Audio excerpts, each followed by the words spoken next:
আমাৰ ভাৰতীয় জনতা পাৰ্টিৰ ৰাজ্যিক কমিটিৰ মাননীয় সভাপতি দিলীপ শইকীয়া ডাঙৰীয়াই আমাক আহ্বান জনাইছিলে জিলা ভিত্তিত একোখনকৈ শেহতীয়াকৈ যি বাজেট যি উত্থাপন হ'ল কেন্দ্ৰীয় চৰকাৰৰ বাজেট, এই বাজেট উত্থাপনৰ পিছত প্ৰতিখন জিলাত একোখনকৈ প্ৰেছ কনফাৰেন্স কৰাৰ কথা আমাক আহ্বান জনাইছিলে আৰু সেইটোৰ আহ্বানত মোক বজালী জিলাৰ প্ৰেছ কনফাৰেন্সখন মোকে কৰাৰ দায়িত্ব দিছিলে।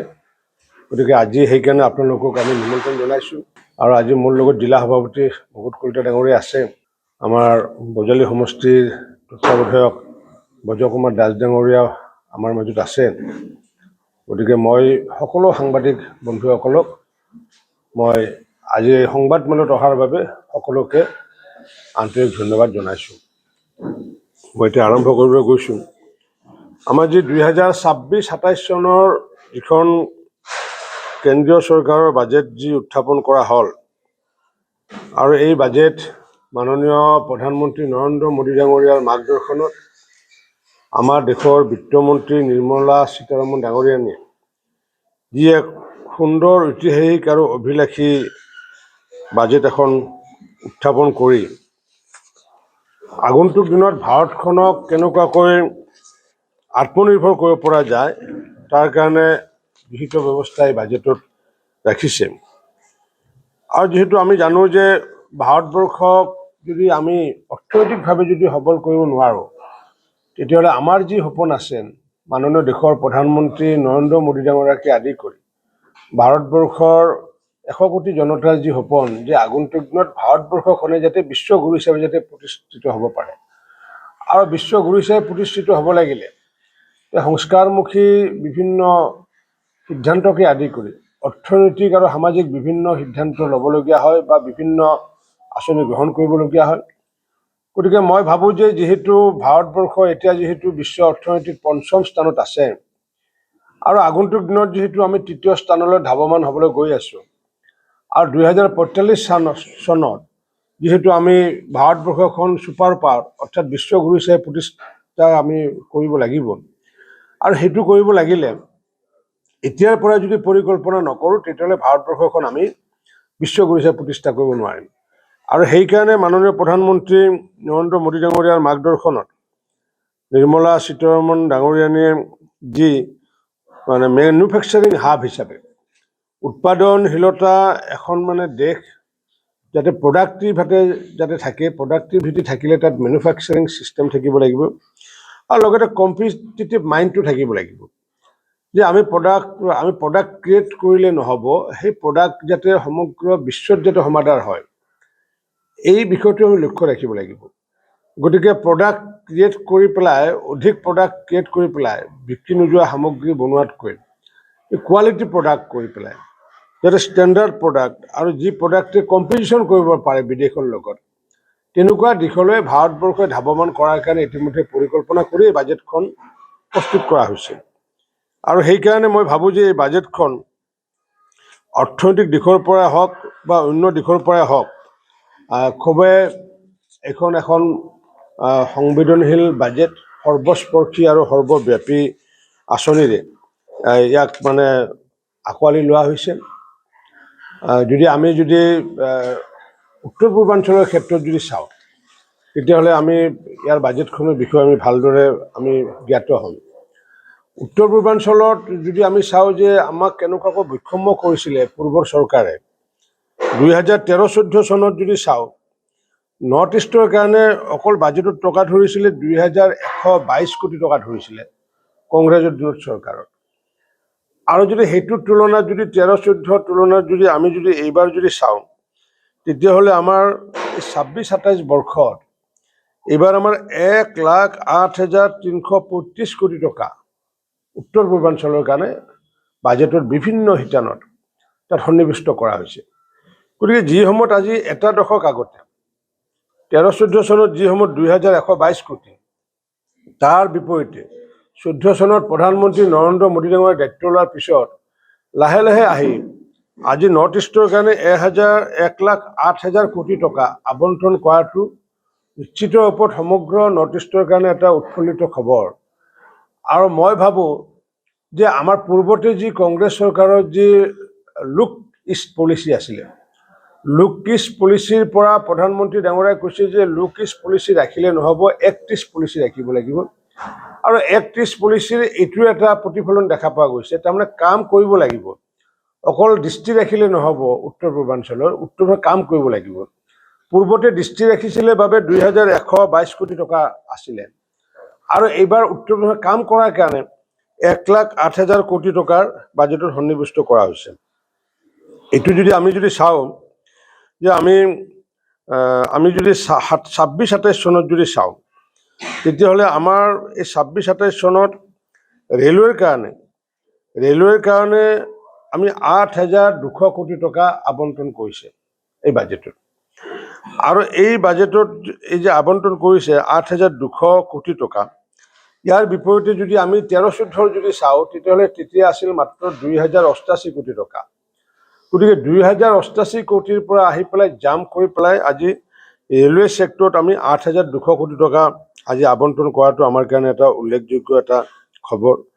ঠিক তেনেকুৱাকৈ যিহেতু ইণ্ডাষ্ট্ৰিয়েলাইজেশ্যন হ'লে নহ'ব, উদ্যোগীকৰণ হ'লে নহ'ব। ছেমি কণ্ডাক্টৰ আমি বনাইছোঁ, ছেমি কণ্ডাক্টৰ হ'লে নহ'ব, বিভিন্ন উদ্যোগ হ'লে নহ'ব। উদ্যোগৰ লগত যিহেতু ইলেক্ট্ৰিফিকেশ্যনৰ সম্পৰ্ক এটা আছে, গতিকে ইলেক্ট্ৰিচিটি যদি নাথাকে উদ্যোগ নিৰ্মাণ কৰিলেও লাভ নহ'ব। পূৰ্বতে যিটো কংগ্ৰেছ চৰকাৰত যিটো হৈছিলে যে বিদ্যুতৰ ক্ষেত্ৰত যিটো ব্যৱস্থা যে 24 ঘণ্টাৰ ভিতৰত 8 ঘণ্টা নাথাকে, বিদ্যুৎ নাথাকে, সেইকাৰণে 24 ঘণ্টা যাতে বিদ্যুৎ যাতে দিব পৰা যায়, অসমৰ উদ্যোগিক ক্ষেত্ৰৰ লগতে উত্তৰ পূৰ্বাঞ্চলৰ উদ্যোগিক ক্ষেত্ৰক যাতে অধিক আগুৱাই নিব পৰা যায়, তাৰ কাৰণে এইবাৰ 6,000 কোটি টকা উত্তৰ পূৰ্বাঞ্চলত বিদ্যুতৰ যি এক্সপানশ্যনৰ কাৰণে, ইনফ্ৰাষ্ট্ৰাকচাৰ এক্সপানশ্যনৰ কাৰণে, যাতে অধিক বিস্তাৰিত এলেকাত, গ্ৰাম্য এলেকাই হওক বা ৰিম'ট এলেকাতে হওক বা দুৰ্গম এলেকাতে যাতে বিদ্যুতৰ যাতে প্ৰভাৱ পৰে, তাৰ কাৰণে 6,000 কোটি টকা ইতিমধ্যে আবণ্টন কৰিছে। ঠিক তেনেকুৱাকৈ আমি দেখিছোঁ যে উত্তৰ পূৰ্বাঞ্চলত আমি ইতিমধ্যে ৰাস্তা ঘাটৰ আন্তঃগাঁথনিৰ ক্ষেত্ৰত আমি কি সফলতা পাইছোঁ অসমে, সেইটো আপোনালোকে সৰ্বজন বিদিত, মই এই বিষয়ে ক'বলগীয়া নাই। কিন্তু অকল অসমত হ'লে নহ'ব, পাহাৰীয়া অঞ্চলত যে ত্ৰিপুৰাকে আদি কৰি মিজোৰাম, মণিপুৰকে, নাগালেণ্ডকে আদি কৰি অৰুণাচলৰ দুৰ্গম অঞ্চলতো যে বাট পথ নিৰ্মাণ কৰা যায়, আৰু সমান্তৰালভাৱে অসমতো যেনে নিৰ্মাণ কৰা যায়। এইবাৰ আমাৰ ৰোড কানেক্টিভিটিৰ ওপৰত 16,500 কোটি টকা আমাক আবণ্টন দিছে উত্তৰ পূৰ্বাঞ্চলত। গতিকে স্বাভাৱিকতে যি সময়ত কানেক্টিভিটি নাছিলে উত্তৰ পূৰ্বাঞ্চলৰ লগত সমগ্ৰ দেশখনত, তাৰে বিপৰীতে আজি বহুদূৰ আগুৱাৰ পিছতো আমাৰ আজি 16,500 কোটি টকা আবণ্টন দিয়াটো স্বাভাৱিকতে আমাৰ উত্তৰ পূৰ্বাঞ্চলৰ বাবে এটা আমাৰ কাৰণে সুখবৰ। ঠিক তেনেকুৱাকৈ আমি যদি চাওঁ, আমাৰ মহিলা সবলীকৰণৰ বিষয়টো যিটো আমি কৈ আছোঁ, মাননীয় প্ৰধানমন্ত্ৰী ডাঙৰীয়াই যেনেকুৱা কৈছে যে আমি প্ৰত্যেকগৰাকী ছেল্ফ হেল্প গ্ৰুপৰ সদস্যাক আমি লাখপতি বাইদেউ বনাব লাগিব, আৰু সেইটোৰ আধাৰত মুখ্যমন্ত্ৰী ডক্টৰ হিমন্ত বিশ্ব শৰ্মা ডাঙৰীয়াই ইতিমধ্যে 40 লাখ মহিলাক যিটো লাখপতি বাইদেউ হিচাপে প্ৰস্তুত কৰাৰ কাৰণে যি পৰিকল্পনা হাতত লৈছে, ঠিক সমান্তৰালভাৱে এইবাৰ কেন্দ্ৰীয় বাজেটত 1,000 কোটি টকা আবণ্টন দিছে অকল মহিলাসকলৰ যাতে হোষ্টেল যাতে নিৰ্মাণ কৰিব পৰা যায়। কাৰণ কৰ্মৰত এনেকুৱা বহুত মহিলা আছে যিসকলে নিজৰ সুৰক্ষিত স্থানত থকাৰ অসুবিধা পায়, যাৰ কাৰণে যে মহিলাসকলৰ কাৰণে হোষ্টেল নিৰ্মাণ কৰাৰ কাৰণে প্ৰতিখন জিলাতে, ভাৰতবৰ্ষৰ প্ৰতিখন জিলাতে একোখনকৈ ডাঙৰ হোষ্টেল নিৰ্মাণ কৰাৰ কাৰণে ইতিমধ্যে 1,000 কোটি টকা আবণ্টন দিছে, আৰু এই 1,000 কোটিটো উত্তৰ পূৰ্বাঞ্চলৰ কাৰণে আবণ্টন দিছে। ঠিক তেনেকুৱাকৈ আমি যদি চাওঁ, আমাৰ অসমৰ কাৰণে এটা অন্যতম এটা বিষয় যিটো মই খুব হৃদয়স্পৰ্শী হৈছে, আগে পিছে আমি দেখিছোঁ যে আমাৰ যি আলফা যি সংগঠন, আলফা সংগঠনৰ লগত যিহেতু ইতিমধ্যে ভাৰত চৰকাৰে কেইবালানো আলোচনা কৰিছে বা পৰ্যায় এটা চলি আছে, আলফাৰ যিসকল কেডাৰ আছিলে সেই কেডাৰসকলকো আগন্তুক দিনত তেওঁলোকৰ জীৱন জীৱিকাৰ বিষয়টো আমি চাব লাগিব, যাৰ কাৰণে ভাৰত চৰকাৰে আলফা কেডাৰসকলক যাতে তেওঁলোকৰ জীৱন জীৱিকাত যাতে সকাহ দিব পৰা যায়, তাৰ কাৰণে এইবাৰ প্ৰথমবাৰৰ বাবে 500 কোটি টকা বাজেটত আবণ্টন দিছে। আৰু এই 500 কোটি টকা আবণ্টন এইবাৰ প্ৰথম পৰ্যায়ত যিহেতু দিছে, মই ভাবোঁ এইটোৰ জৰিয়তে যে আলফা কেডাৰসকলৰ লগত যি বুজাবুজি চুক্তি বা যি আলোচনা প্ৰক্ৰিয়া চলি আছে, সেই আলোচনা চক্ৰক সেই আলোচনা প্ৰক্ৰিয়াক যে আগুৱাই নিয়াৰ যে মানসিকতা আছে তাৰে প্ৰতিফলন ঘটিছে এই বাজেটখনত। ইয়াৰ উপৰি দেখিছোঁ যে আমাৰ যিহেতু অসমখনত যিহেতু আমি আৰু পশ্চিমবংগৰ এটা পাৰ্ট যিহেতু চাহৰ কাৰণে যিহেতু বিখ্যাত, গতিকে চাহ উদ্যোগটোক যাতে অধিক সকাহ দিব পৰা যায়, চাহ উদ্যোগে যাতে বিদেশৰ চাহৰ লগত বিদেশৰ কফিৰ লগত যাতে কম্পিটিশ্যন কৰিব পৰা যায়, তাৰ কাৰণে 1000 কোটি টকা বাজেটত এবাৰ আবণ্টন দিছে। যিহেতু 200 বছৰীয়া আমাৰ যি জয়ন্তী, অসমৰ চাহৰ যি 200 বছৰীয়া জয়ন্তী, সেই জয়ন্তীৰ সময়তে চাহ উদ্যোগৰ সবলীকৰণ কৰাৰ কাৰণে বা চাহ উদ্যোগৰ ক্ষেত্ৰত ইনফ্ৰাষ্ট্ৰাকচাৰ ডেভেলপমেণ্টকে আদি কৰি বিভিন্ন ধৰণৰ সেই আঁচনিসমূহ তাত ফলৱতী কৰাৰ কাৰণে 1000 কোটি টকা দিয়াটো মই ভাবোঁ এটা উল্লেখযোগ্য এটা সফলতা বুলি ভাবোঁ। ইয়াৰ পিছত যদি চাওঁ আমি আমাৰ ডনাৰ মিনিষ্ট্ৰীৰ আণ্ডাৰত বিভিন্ন ধৰণৰ ডনাৰ মন্ত্ৰালয়ৰ আণ্ডাৰত বিভিন্ন ধৰণৰ ইনফ্ৰাষ্ট্ৰাকচাৰ যেনেকুৱা কাম হয়, বা আজি যেনেকুৱা 10 কোটি টকা যেনেকুৱাকৈ আমাৰ আয়ুক্তৰ কাৰ্যালয়ৰ কাষত আমি যিটো মিল্ক প্ৰচেছিং ইউনিট যিটো বনাই আছোঁ, যিটো ডনাৰ মন্ত্ৰালয়ৰ আণ্ডাৰত, যিটো মই 10 কোটি টকা যিটো আনিছিলোঁ, এইকেইদিনৰ ভিতৰতে আমি তাৰ কাম আৰম্ভ কৰিম, শুভাৰম্ভ কৰিম। তেনেকুৱা ইনফ্ৰাষ্ট্ৰাকচাৰ বনাই বা বৰপেটা ৰোডৰ যিখন ৰেলৱে অভাৰব্ৰিজ ডনাৰ মন্ত্ৰালয়ৰ পৰা মই তাৰ বিধায়ক থাকোঁতে মই আনিছিলোঁ। যে তেনেকুৱাকৈ ইনফ্ৰাষ্ট্ৰাকচাৰ ডেভেলপমেণ্টৰ কাৰণে নৰ্থ ইষ্টত উত্তৰ পূৰ্বাঞ্চলত এইবাৰ নতুনকৈ 6634 কোটি টকা আবণ্টন দিছে। গতিকে স্বাভাৱিকতে পূৰ্বৰ যি কংগ্ৰেছৰ দিনত যি অসম বা উত্তৰ পূৰ্বাঞ্চলক যি মাহিয়ে দৃষ্টিভংগীৰে চাইছিলে, তাৰ বিপৰীতে ভাৰতবৰ্ষৰ আজি সমগ্ৰ ৰাজ্যসমূহে মাননীয় প্ৰধানমন্ত্ৰীকে আদি কৰি মাননীয় বিত্তমন্ত্ৰীকে আদি কৰি উত্তৰ পূৰ্বাঞ্চলক মাহিয়েৰ পৰিৱৰ্তে অষ্টলক্ষ্মী হিচাপে যি জ্ঞান কৰিছে, যে অষ্টলক্ষ্মী হিচাপে জ্ঞান কৰিলে নহ'ব, তাত বিভিন্ন ধৰণৰ সুযোগ সুবিধা দিব লাগিব, যাৰ কাৰণে ডনাৰ মন্ত্ৰালয়ৰ জৰিয়তে 6634 কোটি টকা দিয়াটো আমাৰ কাৰণে এটা উল্লেখযোগ্য সফলতা বুলি মই ভাবোঁ। ঠিক তেনেকৈ PM ডিভাইন নামৰ যিটো আঁচনি, PM ডিভাইনৰ জৰিয়তে বিভিন্ন ধৰণৰ লাৰ্জ স্কেল মানে ইণ্ডাষ্ট্ৰিকে আদি কৰি বিভিন্ন ধৰণৰ কাম কৰা হয়।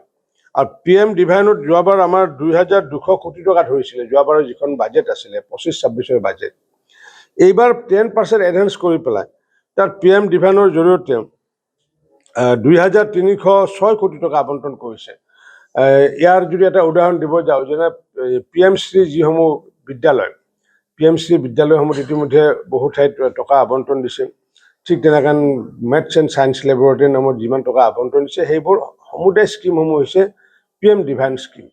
গতিকে PM ডিভাইন স্কিমতো দেখিছোঁ যে পূৰ্বৰ যি 2200 কোটি টকাৰ বিপৰীতে 2300 কোটি টকা যি আবণ্টন দিছে। এনেকুৱাকৈ আমি যদি চাওঁ সৰ্বস্পৰ্শী সৰ্বব্যাপী আঁচনিৰে ভাৰতবৰ্ষখনক যাতে আমি আত্মনিৰ্ভৰ কৰিব পাৰোঁ, ভাৰতবৰ্ষখন যে বিশ্বগুৰু কৰিব পাৰোঁ, সমান্তৰালভাৱে ভাৰতবৰ্ষৰ জনগণৰ যাতে দুখীয়া জনগণৰ যাতে কোনো ধৰণৰ কষ্ট নাপায়, সকাহ যাতে পায়, তাৰ কাৰণে বিনামূলীয়া চাউলকে আদি কৰি ৰেচন কাৰ্ডৰ চাউলকে আদি কৰি ফ্ৰী এডুকেশ্যন, ফ্ৰী মেডিকেল, এইবোৰ স্কিম ধাৰাবাহিকভাৱে থকাৰ উপৰিও যি আৱাস যি যোজনাৰ যি ঘৰ পূৰ্বতে যি আছিলে প্ৰধানমন্ত্ৰী আৱাস যোজনাৰ ঘৰ, সেই আৱাস যোজনাৰ ঘৰটো এইবাৰ প্ৰায় 2 কোটি নতুনকৈ ঘৰ আবণ্টন দিছে। ঠিক তেনেকুৱাকৈ আমি যদি চাওঁ প্ৰধানমন্ত্ৰী সড়ক যোজনাৰ ক্ষেত্ৰতো আমি দেখিছোঁ অসমতো নতুনকৈ কেইবা কোটি টকা আবণ্টন দিছে। ইয়াৰ উপৰিও আমি যে জানো যে যিসকলৰ 12 লাখ টকা ইনকাম, 12 লাখ টকাৰ ওপৰত ইনকাম হ'লে আমি ইনকাম টেক্স দিব লাগে যিকোনো ব্যক্তিয়ে, পুৰুষৰ ক্ষেত্ৰত। এই ক্ষেত্ৰত আমি দেখিছোঁ যে আমাৰ যিসমূহ অসমত আমাৰ কৰ্মৰত যিসমূহ 3rd গ্ৰেড আৰু 4th গ্ৰেডৰ যিমান কৰ্মচাৰী আছে, সেই কৰ্মচাৰীসমূহৰ দৰমহা যিহেতু 1 লাখ নহয়, অৰ্থাৎ তেওঁলোকৰ এবছৰত যদি ইনকাম তেওঁলোকৰ 12 লাখতকৈ তলত, তাৰমানে 3rd গ্ৰেড 4th গ্ৰেডৰ কোনো মানুহে এতিয়া ইনকাম টেক্স দিব নালাগে। এইটো এটা ডাঙৰ এটা সকাহ কৰ্মচাৰীসকলৰ কাৰণে, পূৰ্বতে এই সকাহটো নাছিলে। এনেকুৱাকৈ কৰ্মচাৰীসকলে হওক, দুখীয়াই হওক, মহিলাই হওক, বিভিন্ন ধৰণৰ কৃষকে হওক, সকলোকে আগুৱাব পাৰিলেহে ভাৰতবৰ্ষখন আগুৱাব পাৰিব। গতিকে মাননীয় প্ৰধানমন্ত্ৰী ডাঙৰীয়াৰ যি 4টা জাতি, যে সেই 4টা জাতিৰ ভিতৰত হৈছে এটা হৈছে দুখীয়া, এটা হৈছে মহিলা, এটা হৈছে কৃষক, এটা হৈছে যুৱক বা যুৱতী। এই 4টা জাতিক আগুৱাই নি পেলাই ভাৰতবৰ্ষখন আত্মনিৰ্ভৰ কৰাৰ কাৰণে যি প্ৰচেষ্টা হাতত লৈছে, মই ভাবোঁ নিশ্চিত ৰূপত আগন্তুক দিনত যিহেতু আমি তৃতীয় স্থানলৈ ধাৱমান হ'ম 2 বছৰ পিছত, তাৰপিছত নিৰলসভাৱে সকলো ভাৰতীয় মাননীয় প্ৰধানমন্ত্ৰী ডাঙৰীয়াই কোৱাৰ দৰে সবকা সাথ সবকা বিকাশ সবকা বিশ্বাস আৰু সবকা প্ৰয়াস মানে যে আমি সকলোৱে প্ৰয়াস কৰিব লাগিব। আজি মেনুফেকচাৰিং ইউনিট যিসকলৰ আছে, ক্ষুদ্ৰ মেনুফেকচাৰিং ইউনিট, সেইটোৱে প্ৰয়াস। আজি বজালিত যদি কোনোবাই যদি সৰু এটা উদ্যোগ স্থাপন কৰিছে আৰু সেই উদ্যোগ স্থাপন কৰাটো সেইটো ভাৰতবৰ্ষৰ প্ৰতি তেওঁৰ প্ৰয়াস, ভাৰতৰ অৰ্থনীতিৰ প্ৰতি প্ৰয়াস। আজি বজালিত যদি যিসকলে সৰিয়হ খেতি কৰিছে, খেতিৰ মূল্যটো তেখেতে পাব, কিন্তু সৰিয়হখিনি আমাৰ ভাৰতবৰ্ষৰ সম্পদ। যিহেতু এতিয়াও আমি ডিপেণ্ডেণ্ট, ভাৰত চৰকাৰে এতিয়াও খোৱা তেল বিদেশৰ ওপৰত ডিপেণ্ডেণ্ট, যাৰ কাৰণে আমি মাষ্টাৰ্ড প্ৰকিউৰমেণ্টৰ জৰিয়তে যে 6,500 টকাকৈ প্ৰতি কুইণ্টলত আমি চৰকাৰীভাৱে ধান ক্ৰয় কৰা, ভাৰত চৰকাৰে যিটো ক্ৰয় কৰাৰ ব্যৱস্থা, সেই ব্যৱস্থাৰ আধাৰত আমি অসমৰ সৰিয়হ আমি ক্ৰয় কৰাৰ ব্যৱস্থা কৰিছোঁ। এনেকুৱাকৈ সৰ্বস্পৰ্শী সৰ্বব্যাপী আঁচনিৰে দুখীয়া, কৃষক, মহিলা, যুৱক যুৱতীসকলক আগন্তুক দিনত বেছি কম্পিটিটিভ মাইণ্ড কৰাৰ লগে লগে বেছি স্কিল কৰাৰ কাৰণে যিটো ব্যৱস্থা কৰিছে, মই ভাবোঁ এইখন এখন সৰ্বশ্ৰেষ্ঠ উৎকৃষ্ট এখন বাজেট। আৰু এই বাজেটৰ জৰিয়তে সমগ্ৰ ভাৰতবৰ্ষৰ লগতে উত্তৰ পূৰ্বাঞ্চলৰ লগতে আমাৰ অসমৰ লগতে বজালী অঞ্চলো লাভৱান হ'ব। এনেকুৱাকৈ আমি যদি কওঁ যে ডায়েৰী ডেভেলপমেণ্টৰ ক্ষেত্ৰত যিহেতু এই অঞ্চলটো আমাৰ যিহেতু গোপালক অধিকাংশ গোপালক আছে, এই ছেক্টৰতো বিভিন্ন ধৰণৰ আঁচনি ৰখা হৈছে, বিভিন্ন স্কিম ৰখা হৈছে। গতিকে মই মাননীয় প্ৰধানমন্ত্ৰী নৰেন্দ্ৰ মোদী ডাঙৰীয়া, মাননীয় বিত্তমন্ত্ৰী নিৰ্মলা সীতাৰমণ ডাঙৰীয়ানী, লগতে মাননীয় অসমৰ মুখ্যমন্ত্ৰী ডক্টৰ হিমন্ত বিশ্ব শৰ্মা ডাঙৰীয়া ইমান দিনে যি তেখেতে ভাৰত চৰকাৰৰ যি আঁচনিসমূহ ৰূপায়ণ কৰাৰ ক্ষেত্ৰত সফল হৈছে, নিশ্চিত ৰূপত প্ৰতিখন ৰাজ্য আমাৰ অসমত মাননীয় মুখ্যমন্ত্ৰী ডক্টৰ হিমন্ত বিশ্ব শৰ্মা ডাঙৰীয়াৰ নেতৃত্বত নিশ্চিত সফল হ'বই। প্ৰতিখন ৰাজ্য যদি আমাৰ উত্তৰ পূৰ্বাঞ্চলৰ এই ক্ষেত্ৰত যদি সফল হয়, নিশ্চিত ৰূপত আগন্তুক দিনত আমি এখন আত্মনিৰ্ভৰ ভাৰত অৰ্থাৎ ভাৰতবৰ্ষখনক আমি ছুপাৰ পাৱাৰ বিশ্বগুৰু হিচাপে প্ৰতিষ্ঠা কৰিব পাৰিম। এইখিনি কথাই মই আপোনালোকক অৱগত কৰিলোঁ। ধন্যবাদ।